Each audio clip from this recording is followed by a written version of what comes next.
지역의 대표 스피커 두 영맨들의 화끈한 토론 함판 YMCA 토론 시간입니다. 오늘도 두 분 영맨과 함께하겠습니다. 여수와 순천 YMCA 김대희 김석 총장님 어서 오십시오. 네, 안녕하십니까. 네, 안녕하십니까. 또 한 주가 지났습니다. 어떻게 보내셨습니까, 김대희 총장님? 네, 저는 지난 수요일 22일로 여수시 결산 검사 이제 완료되어서 예. 마지막 이제 결산 보고서 쓰고 있는데요. 그동안 한 보름 정도 시청으로 출근해서 시청 공무원들하고 작년에 25년도에 한 2조 원 정도 집행한 예산을 계산하면서 여러 사업들을 결과물들을 확인하고 했습니다. 그래서 오랜만에 여수시가 어떻게 흘러가고 있고 어떤 재정으로 26만 시민들이 행복하게 살아갈지를 한번 살펴봤던 한 주였고요. 네. 그리고 지난주 일요일 여수대학교, 지금은 전남대학교 국동 캠퍼스죠. 우리 오영권 열사가 돌아가신 지 30주년이어서 30주기 행사를 잘 마쳤습니다. 예. 전남대에서는 명예 졸업장을 수여하기로 했고 또 여수시에서는 국동 캠퍼스에 오영권 열사 추모비를 같이 설립해 주기로 했습니다. 그래서 예. 30년 전 젊은 여수대학교 학생이었던 오영권 학생 민주 열사의 민주주의에 대한 정신을 한번 그리고 생각해 봤던 한 주였고, 우리 김석 총장님 일요일 오후 2시였는데 직접 방문해 주셨더라고요. 감사드립니다. 그러셨어요. 예, 한 주간 또 여러 가지 또 활동들 하고 오셨는데 김석 총장님도 함께 하셨다고요, 일요일에? 네, 갈 수 있어서 참 30년 만에 뭐라 그래야 되나요? 좀 묵은 때 같은 오영권 열사를 생각하는 좀 시간. 거기서 또 되게 반갑게 당시 학생운동했던 그 여수대 그 선후배들을 되게 많이 만나서 예. 되게 즐거우고, 제가 또 원래 여수 사람이잖아요. 네. 그래서 되게 반가웠습니다. 하여튼 이것저것을 생각을 많이 하게 하는 시간이었고, 예.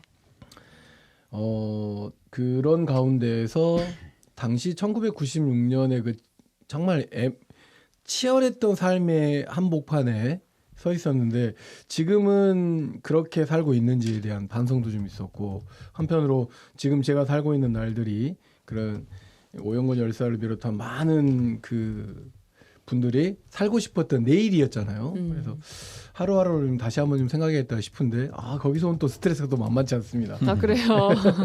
그리고 이제 이번 주는 21일 날 제가 그 지금 여수에서 진행되고 있는 유엔 기후위기 주간, 예. 그다음에 남해안 남중권 관련된 9가지 주제 포럼 이런 것들에서 제가 21일 날 제가 주제 발표가 있었어요. 그래서 주제가 제가 발표한 주제는 그겁니다.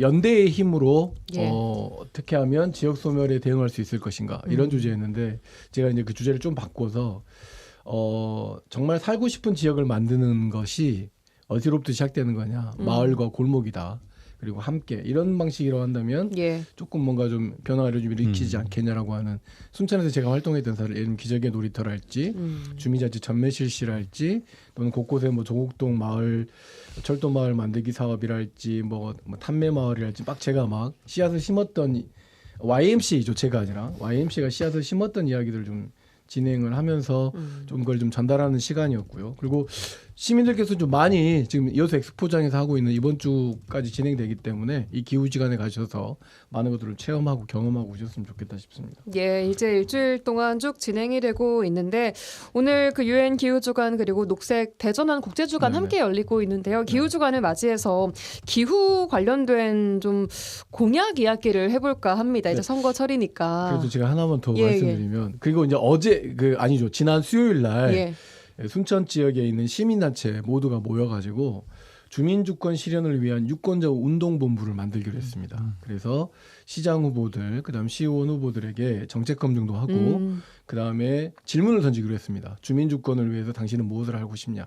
공약들을 워낙 안 내놓고 있기 오늘 때문에 수요일이요? 예. 다음 주. 예. 그래서 다음 주 정도에 기자회견을 개최할 계획이고, 그러니까 우리가 22일 날 수요일 날 모여가지고 본부 결성에 대한 대표자 회의를 해서 그 역할을 제가 집행위원장을 맡기로 해가지고 또 한 2달 정도 이 지방선거에 좀 몰두하게 될 것 같다, 이런 말씀드리고, 시민 여러분들께서 하고 싶은 이야기들 또는 내세우고 싶은 의견들, 지역의 내란 세력을 청산하는 문제, 주민주권 실현을 위해서 반드시 해야 될 일들을 조금 저희에게 순천 시민단체에 좀 알려주시면 그걸 정책화하고 질문화시켜서 후보자들에게 반드시 공약화할 수 있도록 좀 노력을 하도록 하겠습니다. 예, 이제 공약 검증 슬슬 해야 되는 시기인 만큼 아까 말씀드린 것처럼 기후 주간을 맞이해서 오늘은 기후에 좀 초점을 맞춰서 이야기를 해볼까 합니다.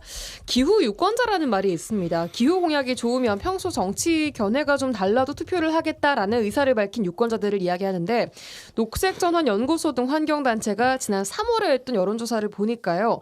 기후 유권자가 53%를 넘었다고 합니다. 그만큼 많은 분들이 기후 위기에 대한 심각성도 느끼고 있고 이게 어느 정도 중요하다라고 생각을 하고 계신 것 같아요.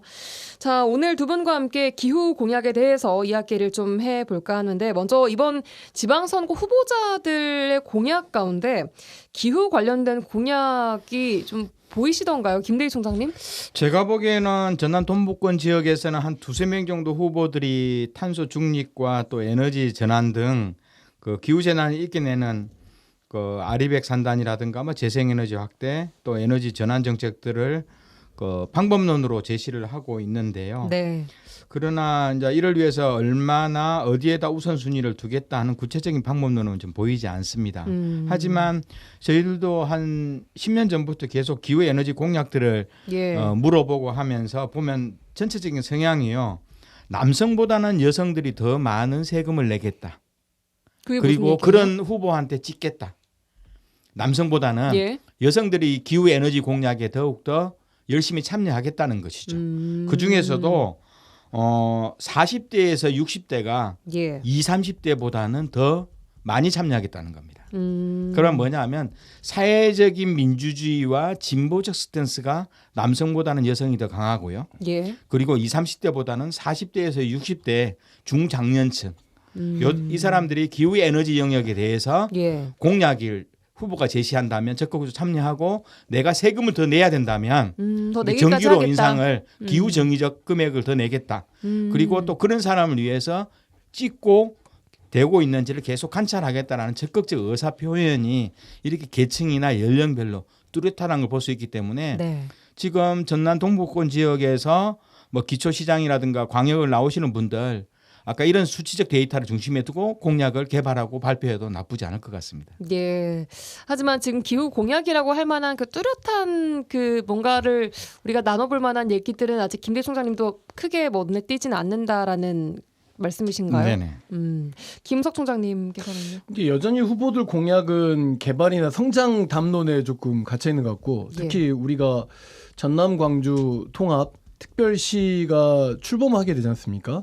그러다 보니까 더 전면에 그런 것들이 좀 나서고 있는 것 같아요. 그래서 그러다 보니까 이 기후 공약이라고 하는 것은 이 선언 수준에 조금 멈추고 있는 것 같고 이 기후와 관련된 위기 또는 기후 정의와 관련돼서 실질적으로 생활이 되어버렸잖아요. 뭐 폭염, 뭐 재난, 교통, 에너지, 뭐 주거, 그다음에 기후 위기에 따른 취약계층에 대한 나름대로의 복지 뭐 이런 방식으로 사실은 어느 것 하나 기후 위기에 모든 사안을 걸맞게끔 탄소 중립을 실현하고 그다음에 산업은 아리백을 실현하고 막 이런 것들이 좀 쏟아져 나와도 부족할 판인데 여전히 선언 중심으로 가고 있다라고 하는 것을 좀 각 후보들이 마셔서 의도적으로라도 기후 위기 관련된 또는 기후 정의를 위한 공약들을 좀 제출해 줄 필요가 있습니다. 왜냐하면 이게 돈이 됩니다.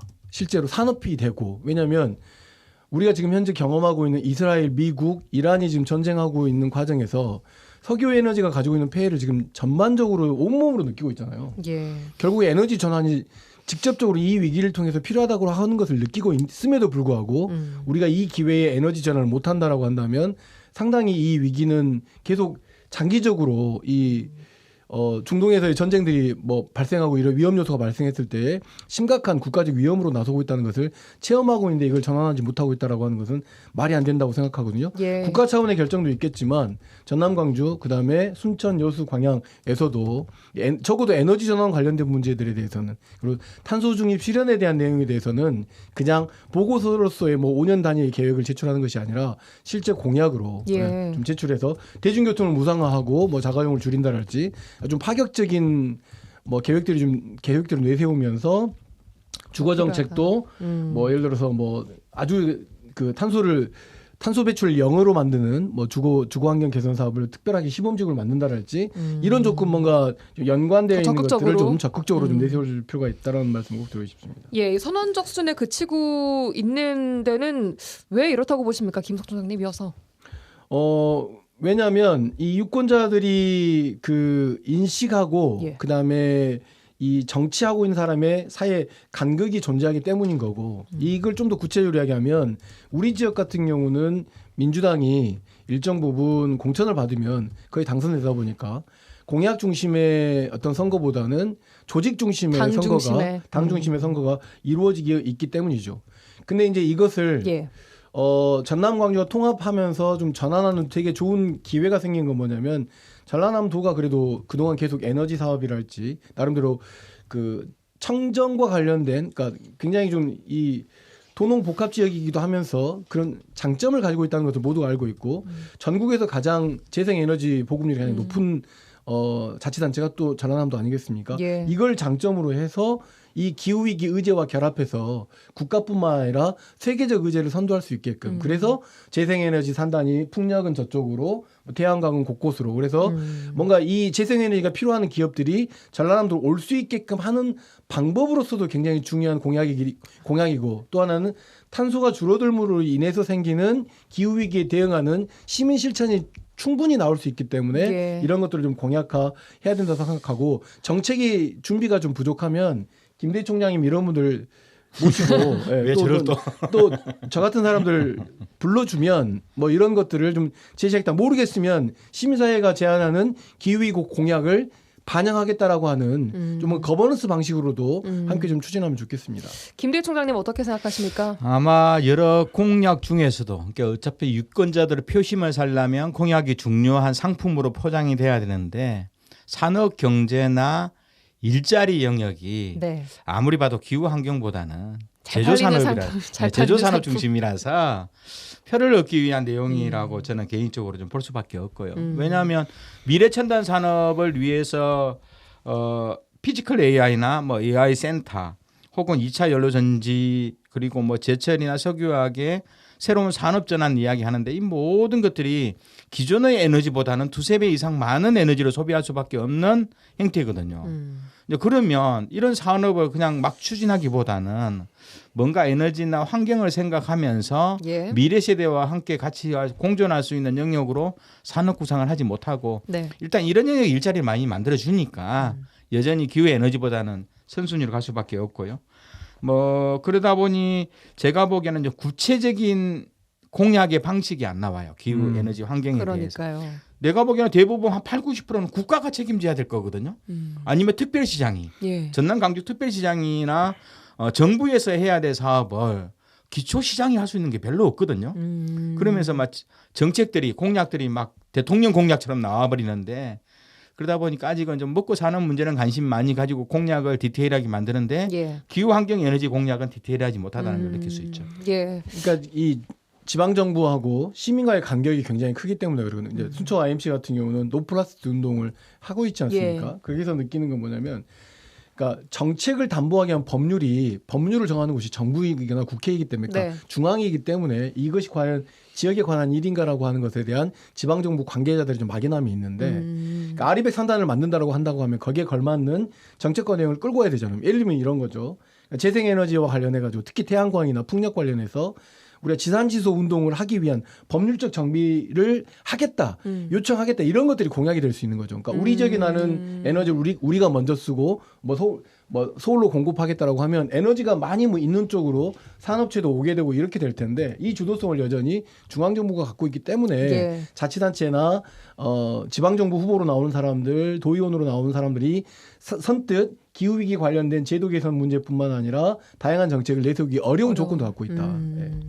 그래서 아까 말씀하신 그 통합 시장 정도 그 이상에서 내야 한다라고 말씀 주셨는데 그제 지구의 날을 맞이해서 더불어민주당 전남 광주 통합 특별시장 후보 민형배 후보가 탄소 중립 목표를 2045년으로 통일을 시키고 또 시민 체감형 탄소 중립 특별시로 만들어야 한다라고 얘기를 했더라고요. 이 내용 좀 보셨습니까, 김대희 총장님? 네네. 뭐 현재 좀 전 지구적으로 파리선언 이후에 2050년에 넷제로 탄소 중립 사회를 목표를 하고 있는 것이 전체 세계적인 흐름인데 그렇죠.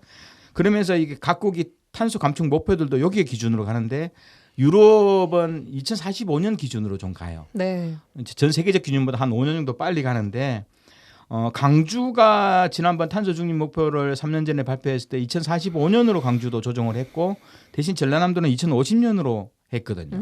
중국은 2055 정도로 갔거든요. 중국은 더 늦죠. 예. 그러는데 민영배 후보는 예전 강주 광역시 광산구청장을 할 때부터 예. 환경이나 에너지 부분에서 시민사회와 많은 교감을 좀 나누었거든요. 그래요. 그러니까 환경이나 에너지 정책에 대해서는 좀 더 관심이 많은 뭐 그런 기초자치단체장 출신이다. 그러니까 아마 이런 것들 정책에 대한 변화가 좀 더 있는데요. 예. 그러나 저는 좀 봐야 됩니다. 그러면 전남이 왜 2050년? 저는 전남도 2045로 가기를 원해요. 하지만 전남이 왜 2050밖에 안 됐을까? 그렇게 봤을 때는 전남은 전국에서도 탄소를 가장 많이 배출하는 세 번째 자치단체거든요. 동부 쪽에는 모든 산업이 있어서 강주보다도 4배 이상 탄소를 그렇죠. 배출하는데 네. 산업을 무시하고 막무가내로 갈 수 없는 구조다. 그러면 민영배 후보가 예. 이런 정책을 냈다면 예.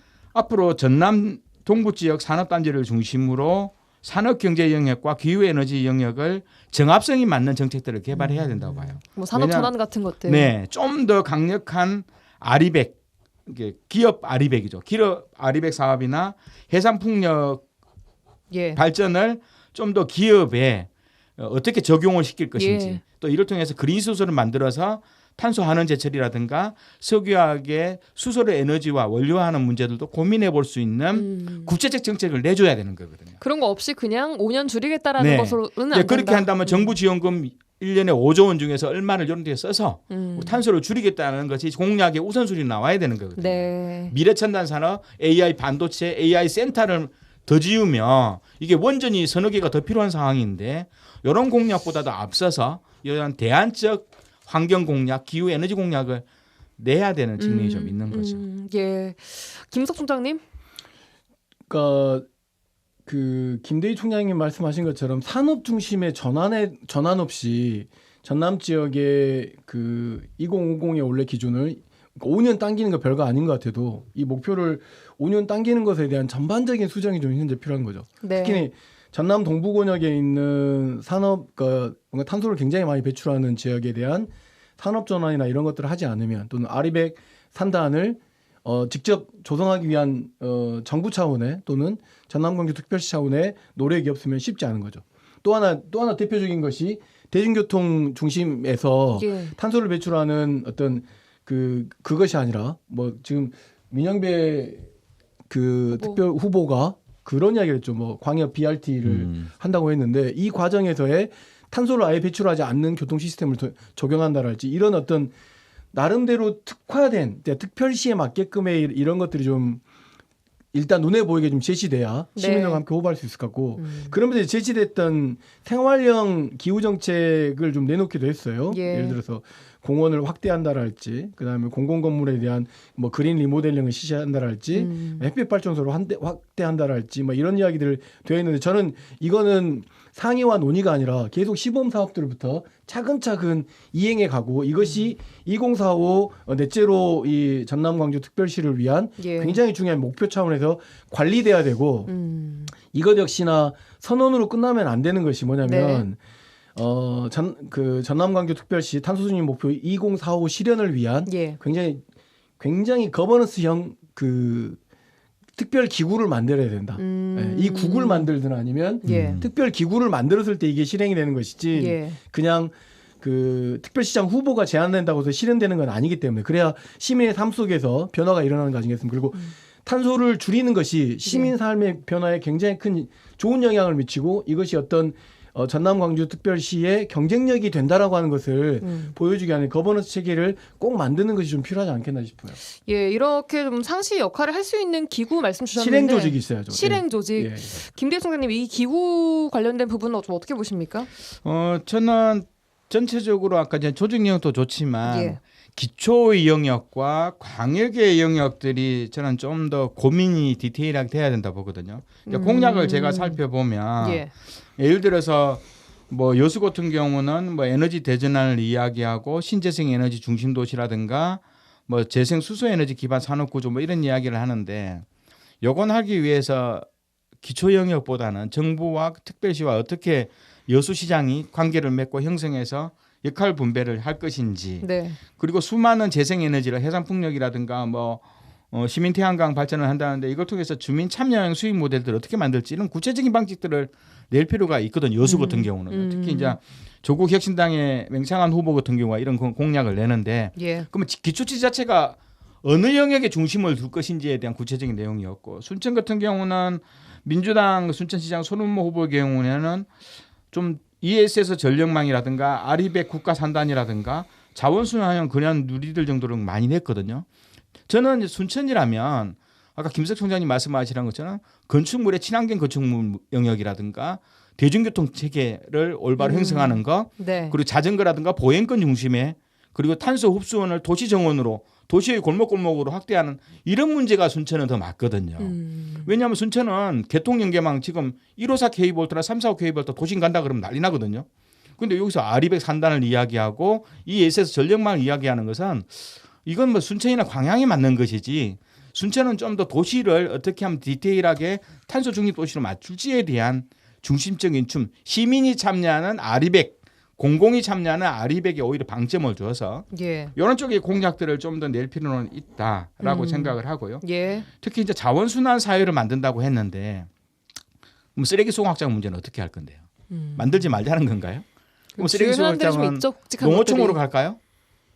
여기에 대한 대안을 내야 되는 거예요. 쓰레기 문제에 대한 해법을 내지 않고 이거 뒤로 밀려버리면 답이 안 나오거든요. 예. 근데 소각은 갈 수밖에 없다면 이런 문제에 대한 구체적인 담론이지 좀 골치 아픈 문제를 들이뭉실 넘어갈 사항은 아니다. 피하면 안 되고 이번 기회에 다양한 공약과 대안을 제시해 보면서 심판받는 것도 저는 나쁘지 않다고 봐요. 예, 좀 지역별로 맞춤형 공약을 좀 제시를 해주셨는데 김석 총장님 혹시 뭐 순천 지역 혹은 여수 광양 관련해서 뭐 지역별로 좀 구체적으로 이런 거는 나와줘야 된다 이런 거 있으십니까?